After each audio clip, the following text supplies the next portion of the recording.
Hello बच्चों, let's read the question. 3 coherent equal intensity light rays arrive at a point P on a screen to produce an interference minimum of zero intensity. If any two of the rays are blocked, the intensity of the light at P is I1. What is the intensity of the light at P if only one of the rays is blocked? Now, first of all, we will discuss here the key concept, which is intensity of light. तो अगर हम बात करें यहाँ पे intensity of light की, we can say here हमारे पास 3 coherent sources है जिनकी जो इंटेंसिटी है इट इज इक्वल, और ये तीनों हमारे पास यहाँ पे पी पॉइंट पे अराइव कर रहे हैं। Suppose it is first source, it is second and it is third one. तो यहाँ पे जब तीनों पी पॉइंट पे अराइव करते हैं, तीनों की इंटेंसिटी यहाँ पे सेम है, उस केस में हमारे पास जो रिजल्टेंट इंटेंसिटी बनती है इट इज 0। यानी अगर हम बात करें यहाँ पे रिजल्टेंट इंटेंसिटी की, it will be I1 plus I2 plus I3 is 0।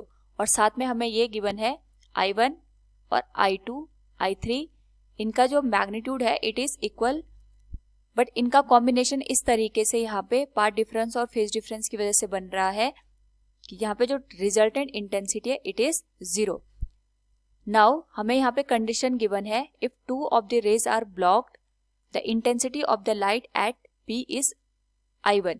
यानी अगर हमने यहाँ पे I1, I2, I3 इसमें से 2 को ब्लॉक कर दिया इस तरीके से, तो जो I3 की वजह से यहाँ पे इंटेंसिटी पहुंचेगी at P it is equal to I1। यानी अगर हम बात करें यहाँ पे intensity of each source is I1, जब हमने यहाँ पे 2 को ब्लॉक कर दिया तो केवल थर्ड वाले से लाइट पहुंचेगी और उसकी इंटेंसिटी यहाँ पे I1 है। नेक्स्ट हमसे पूछा गया है what is the intensity of the light at P if only one of the rays is blocked. यानी अब हमने यहाँ पे केवल एक रे को ब्लॉक किया, सपोज हमने I1 को ब्लॉक कर दिया, तो अब I2 और I3 से यहाँ पे जो लाइट पहुंचेगी उसकी हमें इंटेंसिटी को बताना है, क्योंकि हमें ये पता है कि तीनों सोर्सेज से जो लाइट पहुंचती है एट पॉइंट P, इनका जो समेशन है it is becoming 0 after the superposition. और जब हमने 2 को ब्लॉक कर दिया तो एक से जो लाइट हमें पास पहुंच रही है it is I1। So to make it 0 intensity from remaining 2 sources will B